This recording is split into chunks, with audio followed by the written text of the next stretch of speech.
for at least for now. I was also up to this year, I'm on sabbatical right now. Up to this year, I was the in Laurie's position, I was the coordinator for the Master of Arts Island Studies program and the chair of the executive committee of the Institute of Island Studies here. So I've enjoyed this sort of chapter in my life of in island studies, and although I wasn't born on an island, I'm as they say in the Maritimes, I'm a come from away, or a CAF. So my job is to actually start the show out at the 30,000 foot level. So I've got a few slides here that I'll show and put up here. Hold on a second. There we go. Oops. So, and I just a bit of a plug here. I have a textbook coming out in mid-October, an undergrad textbook, The Introduction to Island Studies, that you might want to keep an eye on. You might hear more about as well. So I guess I just wanted to start this by saying at that 30,000 foot level that if we start looking at the topic of islands and public health or epidemiology, this is not the first time that islands have taken a focus. And those of you on the line probably know some of the work of these individuals better than I do. You have to look first to the work by Andrew Cliff, Peter Haggett, and some of their colleagues as well, for the work they did in the late 1970s into the 1980s as well, island epidemics and so on. And so if you start looking at that work, you realize that islands have been special places for those people that are very interested in public health, tracking illnesses, epidemiology, and so on for a number of years. I have a couple of slides up here. This first, the one up in the top corner is actually derived from a Cliff and Haggett book on island epidemics. And it looks, I won't explain it in detail, but it really shows sort of that progression of a hypothetical illness moving from a mainland to an island and then to a small community with it. And looks at it in the perspective of that percentage of the population that might be susceptible to the illness, the total threshold level that the illness would need in order to stay in that community constantly, and below that threshold, then it sort of recurs or comes back, depending on the introduction of it. And that's all about, they talked about disease thresholds and how small islands allow us to better understand those thresholds and so on. The second thing they looked at, and others have looked at, is this issue of accessibility, a broader topic that island studies researchers have looked at in many ways.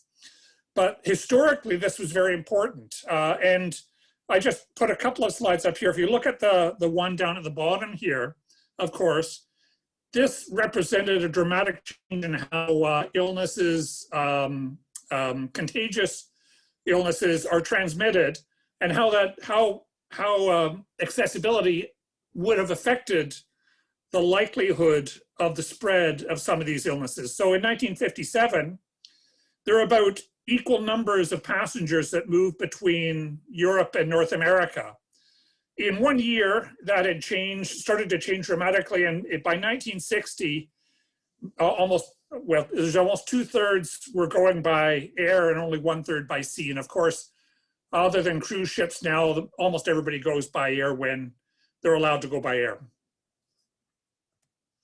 The other thing that some of these early public health and island specialists looked at was the importance of islands because of the record keeping, and especially in sort of understanding index cases or the first person that they could trace back. And part of this was because prior to the age of air travel, extensive air travel, ship records were much more sort of detailed and precise. And so if epidemiologists wanted to do contact tracing and tracing back to the index cases, they could do it much more easily on a sort of an island environment because of the existence of meticulous records. And fourthly, I just wanted to put up this point about places of quarantine and islands as places of quarantine. I have this image of Australia here, and many people are familiar with the histories of Christmas Island, Manus Island, Papua New Guinea, and Nauru.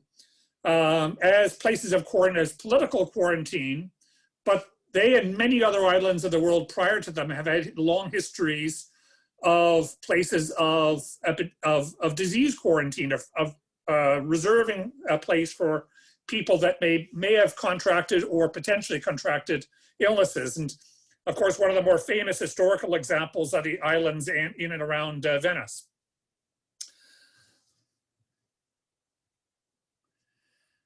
One of the things I think we need to understand about islands, and these are sort of generic kinds of comments, and they're not intended to apply to every island, is that we have to look at some of the underlying conditions that exist on a number of islands of the population.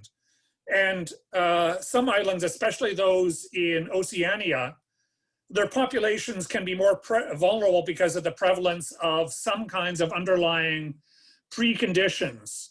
And for those of you who have studied public health in many of the islands of the Pacific or Oceania, you'll realize that obesity is a prevalent public health problem. And at least partly linked to obesity are the problems of diabetes, cardiovascular kinds of problems, and so on.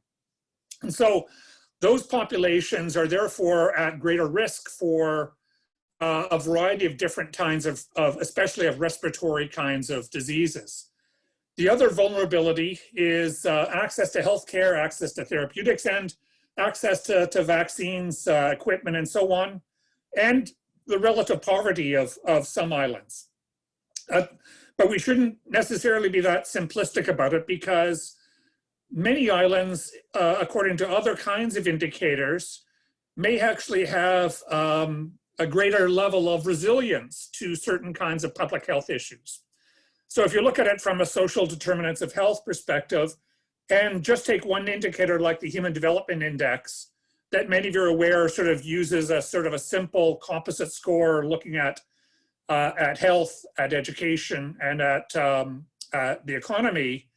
Often the HDI for islands are higher than the typical HDI for other small jurisdictions, and especially higher for other developing jurisdictions. And then if you dig down a little bit deeper and look at subnational island jurisdictions, that Prince Edward Island is and many other islands are, you see that the HDIs in subnational island jurisdictions are actually higher on average than they even are for small island developing states. So my last couple of slides, because I've only got about 7 minutes and I'm probably close to that end right now, I just wanted to raise a couple of cautionary notes as we go into the more specific topics in the next several speakers and the Q&A. One is this issue of islands as living labs, or the trope of islands of living labs. This is not a new thing. Islands have been used elegantly as considered a living laboratory. And I think there's something about this, an island that has a coastline and it's separated from the rest of the mainland or other islands, that make people think that they're closed or they're so-called pure systems. You see this in terms of the work by Darwin and others on the Galapagos, where they would study evolution. And even now we look at biodiversity and the closed systems on islands.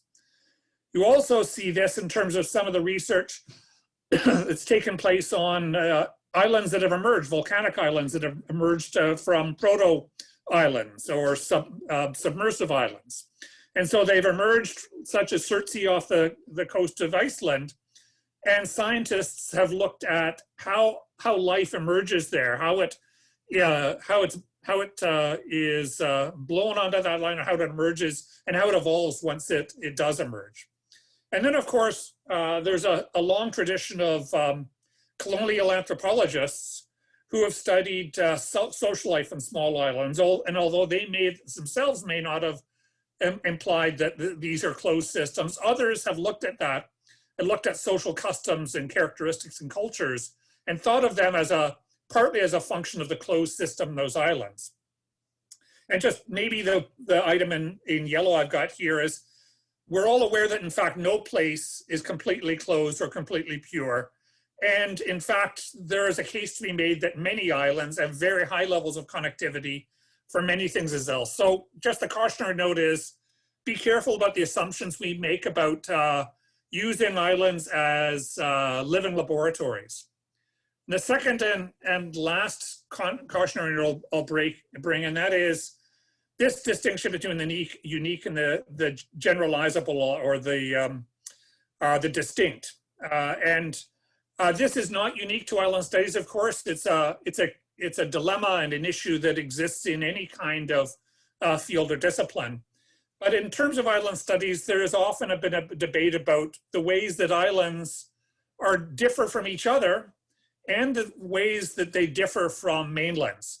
And in fact, are they unique in certain ways that allow us to think of them as the geography of them and the social psychology of them as geographic context in and of themselves. And the other point about this is, if they are unique, then how do we deal with issues of transferability of both the challenges and the solutions? So if one of the things we're talking about today is reopening and the successes that some islands have had in terms of reopening, then how transferable is that solution or success either to other islands or to mainland regions? And as I say, this is not unique, but I think we need to keep these in mind. Whether the COVID-19 challenges, success, and reopening experiences are or not relevant to other jurisdictions, and what are the unique features of each island that are going to make the outcomes differ on those other contexts. So I'm going to stop right now and stop share and turn it back to Laurie. Thank you, Jim, for those mind-opening comments. It reminds